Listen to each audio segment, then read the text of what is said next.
Давай, вперед пошел!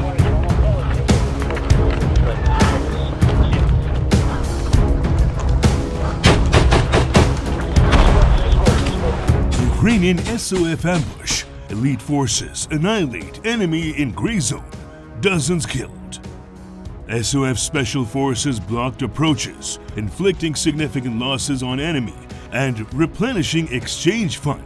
In one of the operational areas, a group of soldiers from the 8th Separate Regiment of the Special Operations Forces performed a set of tasks that depended on the stability of the defense and the safety of neighboring units. The enemy tried to act in small groups, infiltrate into the depths, and create crisis situations by accumulating their forces.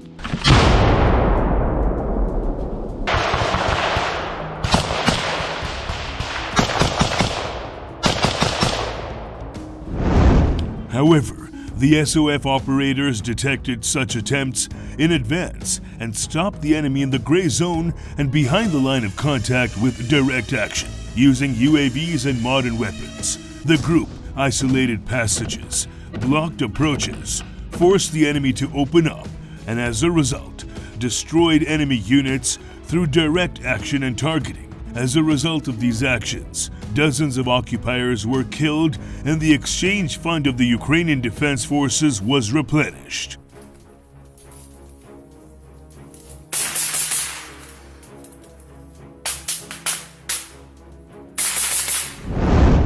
Recently, Russian positions are falling apart. Ukrainian forces are pressing forward.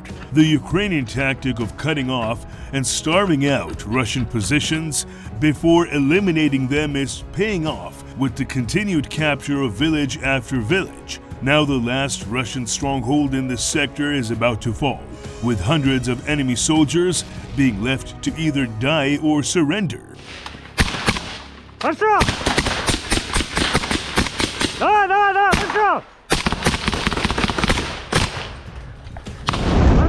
Ukrainian forces in Sumy successfully exploit methodical maneuver warfare, pressing forward settlement by settlement to turn Russian positions into manageable targets. Rather than trading lives in costly frontal fights, Ukrainian commanders isolate enemy detachments, sever their supply lines, and then tighten the noose until these positions become untenable. Relentless air and drone strikes have exposed Russian units, leaving many undersupplied and unrotated for several weeks.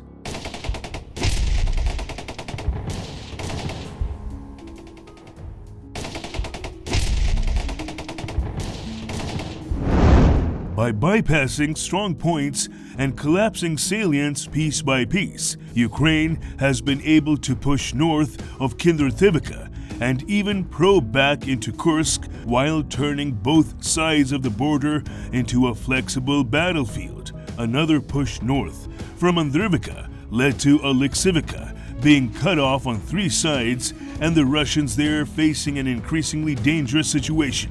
The encirclement is a result of coordinated Ukrainian maneuver, constant fire control, and persistent pressure, with Ukrainian units now executed flanking attacks to close lateral routes.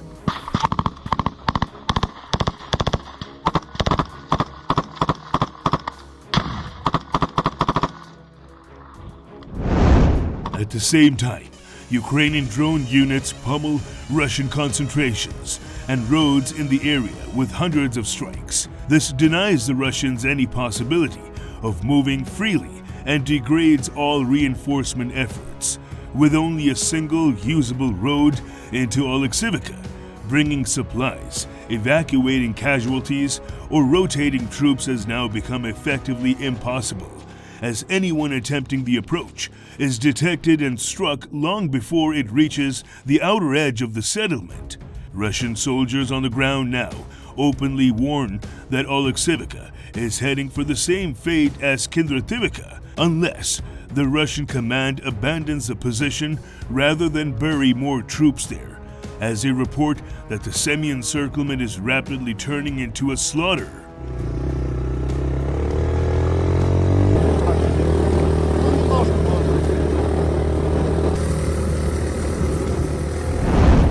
Instead, Russian officers have reacted with frantic redeployments in a bid to break the encirclement, as the exhausted 382nd Separate Infantry Battalion of the 810th Russian Naval Brigade was pushed into action at Kindrativka, supposed to mount a counterattack and relieve the pocket of Oleksivka under normal strength.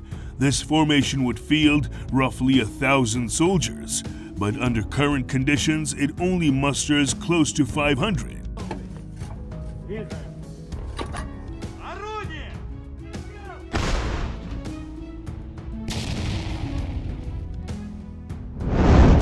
Notably, a large number of these are reportedly newly mobilized, poorly trained and badly equipped soldiers, thrown in just to bring the battalion up to a higher combat readiness on paper. Russian sources confirm all combat-effective reserves have been redeployed to Pokrovsk, leaving only second-tier and under-strength units for the task of preventing a full-on collapse.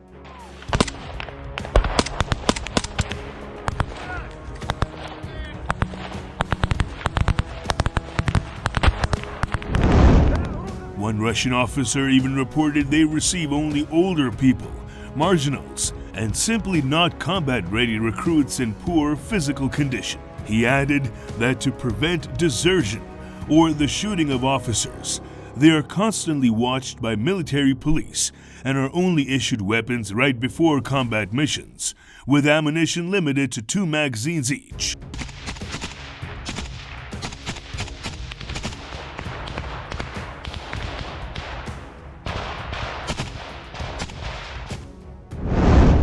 They attempted rush countermeasure to attack Kindrativka to relieve pressure at Oleksivka was predictable and fated to fail.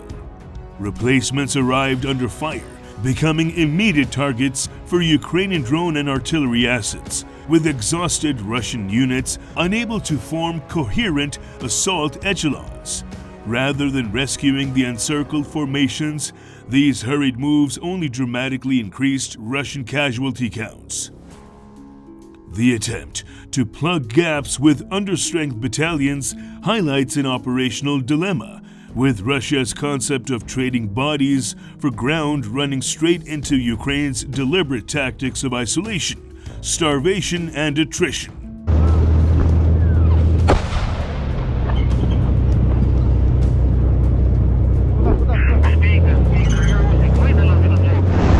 Overall, with the Ukrainians maintaining pressure by holding fire control over the approaches, continuing daily drone strikes, and refusing to be lured into costly frontal battles, Oleksivka's fate will mirror earlier Russian collapses in the area.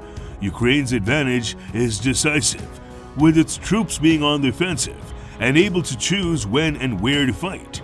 The fall of Oleksivka would fracture the western part of Russia's Sumy insurgent, damage morale, and the remaining soldiers would either be captured or neutralized. This will jeopardize the nearby eastern salient and lead to repetition of the events with the same catastrophic outcome for Russia.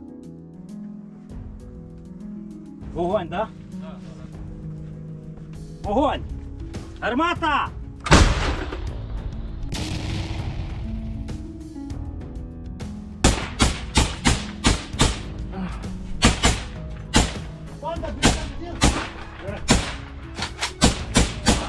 Давай, быстрее!